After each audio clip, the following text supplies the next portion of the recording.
aturan-aturan. Toyib, bismillah. Nah, hari ini Anda pengen sharing salah satu mata kuliah Fakultas Akidah dan Dakwah di semester ini ya. Nah, ini buku yang kita gunakan judulnya Tawdhifut Taqniyah Al-Hadithah fi Khidmatid Da'wah Ilallah. Nah, jadi buku ini merupakan sebuah rangkuman dari bahath gitu ya, jurnal yang disusun oleh Profesor Dr. Khalid Az-Zahrani. Nah, beliau itu merupakan Profesor Dakwah wa Thaqafat Al-Islamiyah di Universitas Islam Madinah. Nah, ini Masya Allah ya, jadi poin penting dari buku ini menjelaskan bahwasanya da'i itu harus melek teknologi. Bagaimana kita menggunakan teknologi modern, mengaplikasikannya untuk berdakwah di jalan Allah. Jadi dai itu harus cerdas, harus memanfaatkan kemajuan zaman. Nah, jadi kita di semester ini fokus bagaimana nih kita memanfaatkan teknologi dengan baik. Nah, ini kita bisa melihat ya teman-teman isi bukunya. Yang pertama ini mengenal teknologi modern di dalam dakwah. Kemudian kebutuhan terhadap inovasi dan kreativitas di dalam dakwah. Jadi dakwah itu perlu kreatif juga, inovasi gitu ya. Ini ada dawabit yang berkaitan tentang dai, aturan-aturan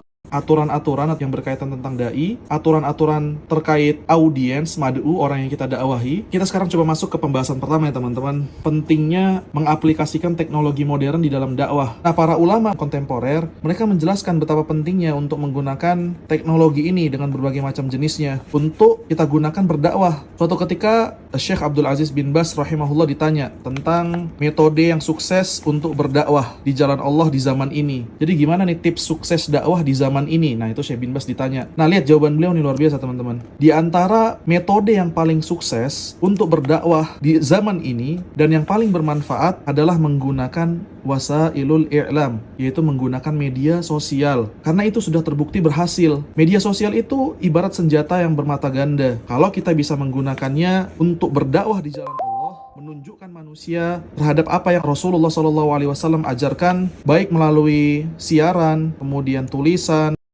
tulisan, televisi. Ini semua sangat besar manfaatnya bagi umat. Dan hal ini juga bisa dirasakan manfaatnya bagi orang-orang non-muslim, agar mereka bisa memahami Islam. Sehingga pada akhirnya mereka bisa memeluk agama Islam ini dan mengetahui kebaikan-kebaikan pada agama ini. Dan mereka mengetahui jalan sukses di dunia dan akhirat. Jadi Syekh bin Baz ingin menyatakan nih bahwasanya salah satu metode paling sukses di zaman ini untuk berdakwah adalah berdakwah di media sosial. Itu ya poinnya ya. Nah, kita bisa melihat ulama yang lain ya, diantaranya Syekh Ibnu Utsaimin. Beliau suatu ketika ditanya nih tentang media sosial, penggunaannya, dampaknya. Nah, lihat jawaban beliau. Aku berpandangan bahwasannya itu media sosial itu wajib digunakan untuk berdakwah di jalan Allah. Karena dengan media sosial itu kita bisa menegakkan hujah gitu ya. Kemudian aku berpandangan bahwasannya media sosial itu dapat digunakan untuk berdakwah dengan beraneka ragam topik gitu ya. Kita bisa menggunakan media sosial ini untuk mendakwahkan akidah, misalnya yang berkaitan tentang asma wa sifat. Kemudian kita bisa mengajak manusia untuk ikhlas dalam beribadah kepada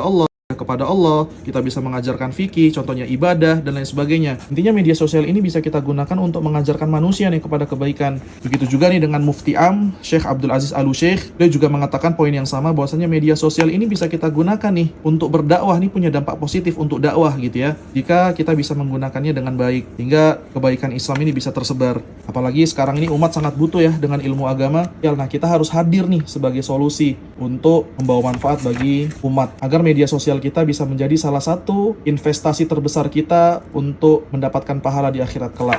Gitu ya teman-teman, ini buku yang Anda rekomendasikan, teman-teman bisa beli juga. Semoga kita bisa memanfaatkan sosial media kita dengan baik dan bisa menjadi tabungan amal jariah ketika kita telah tiada. Semoga apa yang kita bagikan di media sosial ini bisa bermanfaat untuk diri kita sendiri, bermanfaat untuk orang lain, dan bisa menjadi tabungan investasi pahala jariah di akhirat kelak. Semoga bermanfaat. Syukran, jazakumullah khairan wa barakallahu fikum.